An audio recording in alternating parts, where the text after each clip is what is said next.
खालिद साहब, वो पंजाबी कहते हैं किसान तो बेचारा रुल गया, लुट गया, अब उसके पास कुछ नहीं रहा।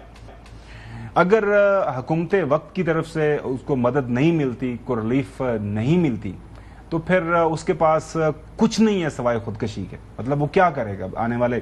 मुझे लगता है कि जिस अंदाज से ये नुकसानात हुए हैं, आगे 2-3 साल वो पीछे चला गया है। तो हम उम्मीद रखें मरियम नवाज शरीफ साहिबा ये जो वादा कर रही हैं, क्योंकि गंदम के टाइम भी वादा किया गया था, ये आपने बताना है कि आपकी मदद हुई या नहीं।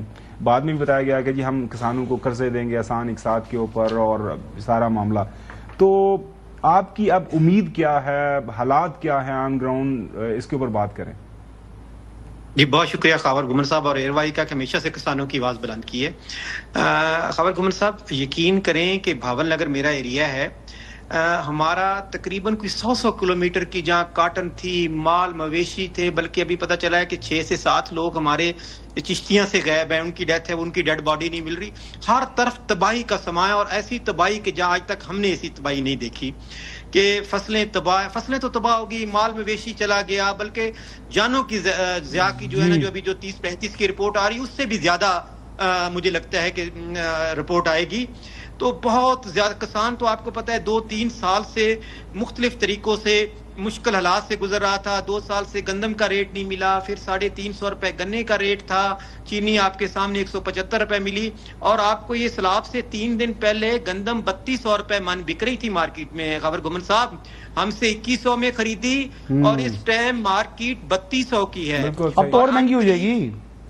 जी सर, अब तो और महंगी हो जाएगी। 4 से 5 हजार रुपए मन हो जाएगी, क्योंकि पहले गवर्नमेंट के पास कंट्रोल था कि वो अपने पास, उसको पता होता था कि 40 लाख मैट्रिक पंजाब के पास है, 16 लाख मैट्रिक टन पास्को के पास है, तो वो कंट्रोल करती थी। अभी तो हमारे घरों में कोई 100 मन पड़ी है, 50 मन पड़ी है, वो तो सलाब में गई। तो गंदम की शार्टेज आ जाएगी। जो हम पहले दिन से मरियम साहबा को ये अपील कर रहे थे कि गंदम का रेट डिसाइड करें, उन्होंने नहीं किया, जिसकी वजह से गंदम आज उनके हाथ से कंट्रोल बाहर है। कोई 6000 की बेचे, कोई 7000 की बेचे, मरियम साहबा कुछ नहीं कर सकती। और अब जो सलाब की तबाहकारियों से हम हर वक्त ये कहते थे आपके प्रोग्राम में, क्लाइमेट के हवाले से अरबों रुपए रखते हैं, और टीवी पे आप देखते होंगे कि वो दरख्त लगा रहे हैं। भाई हमने तो, किसानों ने इस साल अपनी जमीनों से दरख्त वैसे बेच दिए क्योंकि हम गरीब, मसाइल इतने हो गए थे। सिर्फ इस मुल्क की तबाहकारी इसी वजह से बच सकती है कि खुशहाली डैम बनाए जाएं, सूबों को इत्माद में लिया जाए। जब तक डैम नहीं बनेंगे, जैसे आप भाई कह रहे थे कि नीचे का पानी, जहां दरिया का पानी है 50-60 फुट पे मिलता है, अभी हमारे यहाँ भावलपुर डिवीजन में 1000 फुट से पानी है सर, 1200 फुट से भी नीचे पानी है। तो जब तक आप नहरी निजाम सही नहीं करेंगे, हाकड़ा हमारी खुश्क पड़ी है, महीने बाद हमें पानी मिलता है सर। तो हम तो पहले दिन से कह रहे थे कि खुशहाली डैम बनाएं, तब मुल्क आगे की तरफ जाएगा। लेकिन बदकिस्मती से जब ये हुकूमतें आती हैं, वो डैमों की तरफ नहीं जाती और अपने चक्कर में लगी रहती हैं। और अभी इस साल 50% काटन पिछले साल से कम हुई है सर। बिल्कुल, यही अच्छा शुमार आ रहे हैं। खालिद साहब, मैं ये बात करना चाह रहा था कि मैं तो इस प्रोग्राम के, आप नहीं थे उस प्रोग्राम में, मैंने तभी बात की थी कि देखें, आपको हुकूमत को, पंजाब हुकूमत को या वफाकी हुकूमत को कम से कम स्टोर रखनी चाहिए गंदम अपने पास, क्योंकि हमारे सामने जो हजरत यूसुफ अलैहिस्सलाम वाला जो पूरा किस्सा है, कुरान पाक का वो हिस्सा है। तो ये जरूरी नहीं है कि इस साल कहत आए तो आपने रखना है, कहत के अलावा भी आपने अपने पास स्टोर करके रखनी होती है। जब आपकी जरूरत नहीं है, नई फसल आने वाली है, आप नहीं खरीद देते हैं, आप उसको बेच देते हैं। तो हुकूमत ने तो ये अपनी, यानी अवाम के लिए फूड सिक्योरिटी को इंश्योर करने के लिए गंदम के जखायर रखने होते हैं, और ममालिक ये चीज रखते हैं। लेकिन हमने तो इस मर्तबा सुना कि हुकूमत ने अपने पास जखीरा ही नहीं रखा। बिल्कुल सही है। वो तमाम की तमाम जो गंदम थी वो भी बेच दी, चले वो काली हो रही थी, तो नहीं तो खरीद लेते कम से कम, चाहे ओपन मार्केट से खरीद लें, चाहे बाहर से इंपोर्ट कर लें। अब सैलाब ना खरीदे लोकल किसान से, बाहर से इंपोर्ट करके कम से कम जखीरे तो रखें ना अपने पास। अब सैलाब तो आ गया है, जाहिर है नुकसानात भी हो रहे हैं। हुकूमत क्या तरीकाकार अपनाए? मतलब आप हुकूमत को रीच आउट करेंगे, क्या पॉलिसी होनी चाहिए कि ताकि प्रॉपर लोगों की रजिस्ट्रेशन हो, जिसका नुकसान हुआ उसको उतना ही मिले? हम मरियम साहिबा की बात के ऊपर यकीन करते हैं, वो इस वक्त चीफ मिनिस्टर साहब हैं इस सूबे की, से यहाँ पे सबसे ज्यादा नुकसान हुआ है।